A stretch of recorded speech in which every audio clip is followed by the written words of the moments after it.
sorry, I don't seem to have anything smaller. Am I me? No, really, there's no need. Two, please. Thank you. Tide of global feminism passed you by, then. In that respect, I'm with Canute all the way. I'm sorry. That was rude.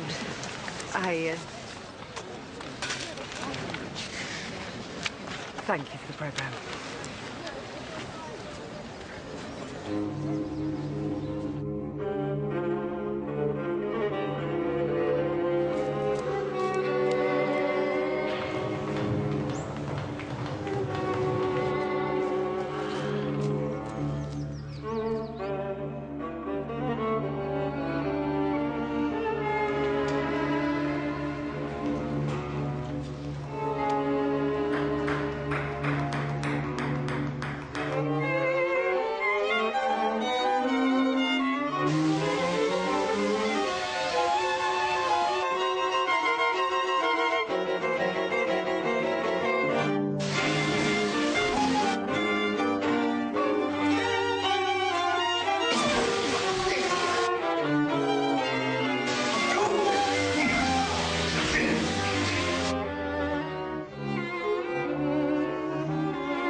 Still to come after the latest news summary. It's 9 o'clock.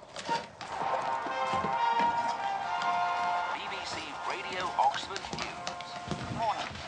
Stephen Parnell. Why aren't you at school? Why aren't you at work? Shut up and give me my breakfast. July last year, died following a stabbing incident at Farnley Prison where he was being held on remand. Parnell, who stood accused of the Lovers Lane killings, was arrested last August following one of the largest investigations ever undertaken by Thames Valley Police.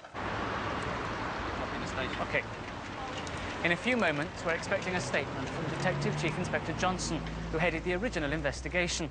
At the present time, Here we go. There he is. Inspector Johnson, what's a few questions for us? Just a couple. Good morning, ladies and gents.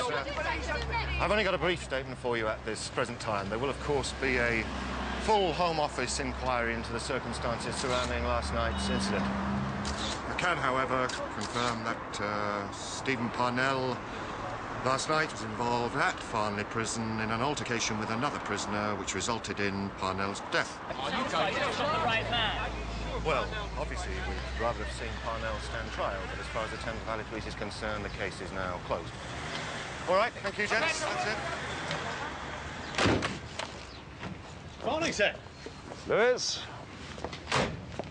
Didn't expect to see you back in for a few weeks yet. a man can have enough of his own four walls. What's all that about? Oh, it's Parnell, sir. We're not here. It's been all over. Stephen Parnell. Are you fit then, Bob? Sir. Johnson? What are you doing in Morse? Thought the old man had you tucked up right in his end-of-term report. What's this about Parnell? Oh, nothing for you to worry about. I's to dot, T's to cross. When you ready, Bob? He found God, apparently, Parnell. Don't they all? Still, it's a pity he didn't live long enough to be brought to justice. Well, some would say he got off light. It pleased the eye for an eye brigade, anyway. Don't forget he butchered 5 innocent people.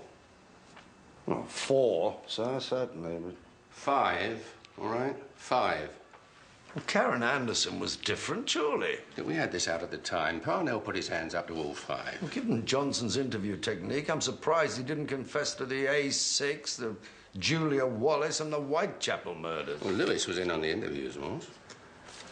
You saying he'd stand for anything that wasn't above board, hmm? You've no idea what it was like here last summer. I mean, you only caught the tail end of it. You were off sunning yourself in Beirut. Bayreuth. Yes, well, everyone was down on us. The press, the politicians, the chief constable, all of them screaming for a quick result. Yes, sir. If Johnson hadn't caught Parnell when he did, God knows how many more he might have killed. I'm not disputing that.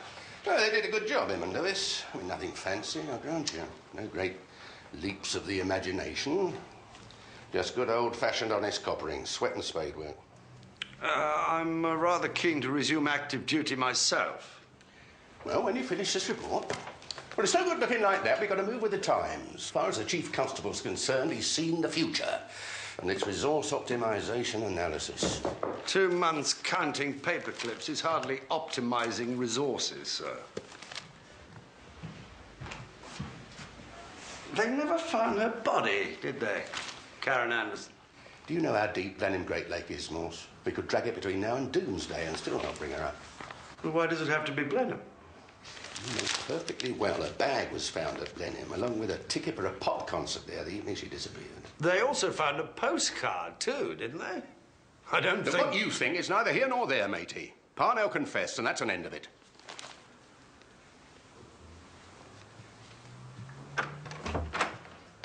I don't want you outside the tent on this, Morse. Understood?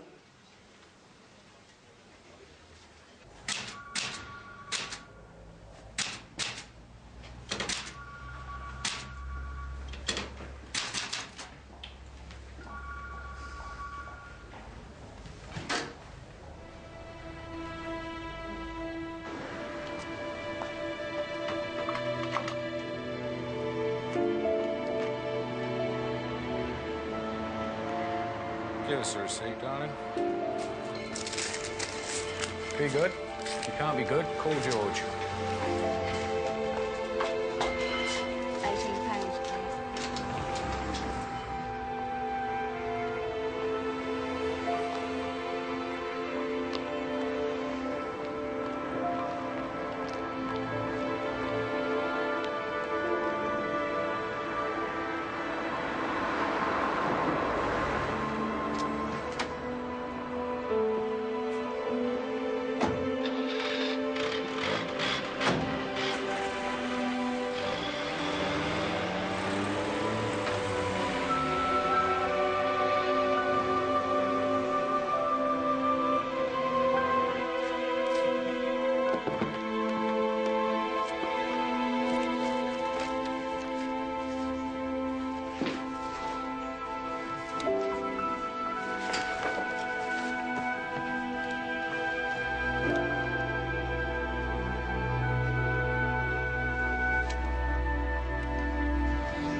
Well, I think we've seen everything we need to, Governor. I'll take you up on that drink if it's still on offer. You joining us, Bob? Not driving, sir, no. Good man, my sergeant. Geordie lad. Can I help? He wanted me to know, to let it be known. Not the girl, he said. Not the last. Those were his words. I took from that he meant 4, that he'd killed 4. The 2 couples. But we know he killed 5. I see no reason for a dying man to make a false confession. Do you?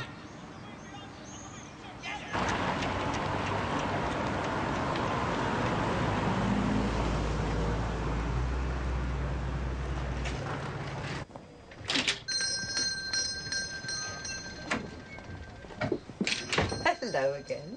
Hello. How did you enjoy the concert? Oh, it was bearable, I suppose. Did you want anything in particular? Or are you just browsing? Do you have anything on the pre-Raphaelite Brotherhood? Millet, specifically. Millet, wait a moment. This is something of a synchronism. Well, after our meeting last night, of all the bookshops in all of Oxford, Kismet, surely. I doubt the fates take great interest in the affairs of a simple shopkeeper. Thank you. Mr. Morse. It's quite expensive. I couldn't borrow it, I suppose, could I? For a day or so? On the strength of buying me a programme. This isn't the Bodleian. A day or so. At most. Oh, I just thought I should mention it. Ah, well, you know what these godbothers are like, Bob. They want to believe we're all purer than the driven slush. Yeah, all the same. Look, it's done and dusted. You were there when Parnell coughed. Karen Anderson was a blonde. Same as his other 2. But, you know, Chief Inspector Morse always reckoned... Look, I know where Morse is coming from. It was our collar, Bob. Yours and mine. That's what he can't handle. Oh, I don't think he's, you know, means anything You know by your it. trouble. He's just... You're too loyal. He's held you back for years. You do all the legwork, he gets all the glory. Am I wrong? I wouldn't put it like that. Well, I would. Everyone down the Nick knows you should have made Inspector by now. Yeah, you know. Mr. Johnson? I haven't charged anybody, Inspector.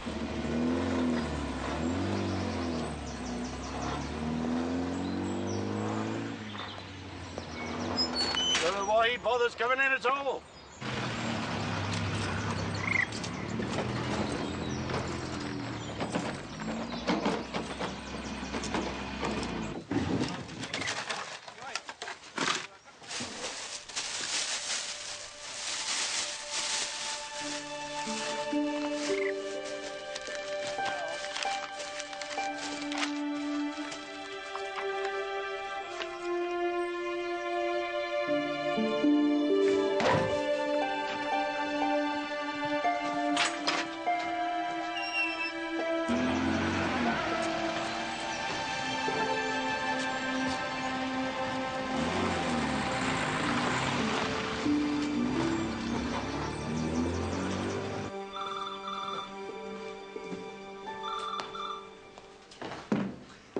Lewis?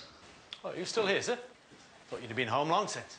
No, I thought I'd call in at the Trout on the way back for a pint. I wondered if you... I've just said I'll go to the Eagle with DCI Johnson. Ah, well, another time. How did you get on at the prison? Oh, all right. Yeah, pretty open and shut. Upset the wrong coin once too often. I see. I've been thinking, as you used to say, something doesn't add up. George Daly, the man who found Karen Anderson's overnight bag... Let it go, sir. I know you don't believe Parnell killed him. I know. You were there when he confessed. It's just... Ah. Well, I'm sure you're right.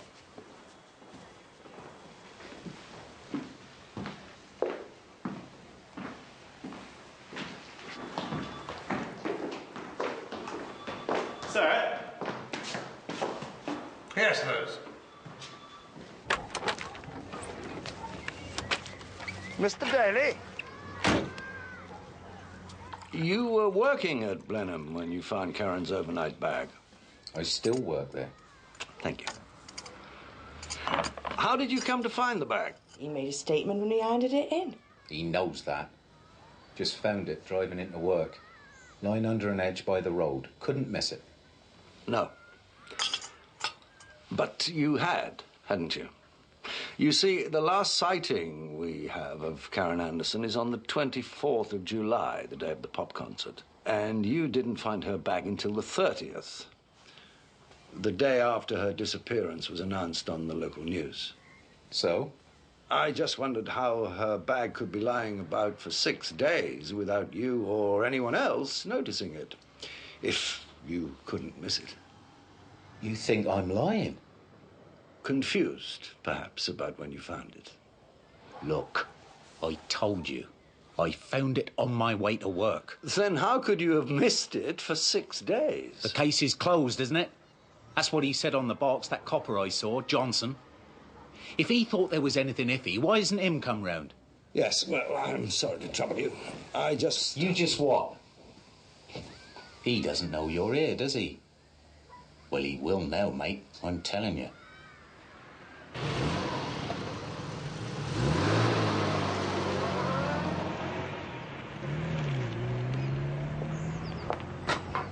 What do you want? Nothing, love's all right. We're going out. Where?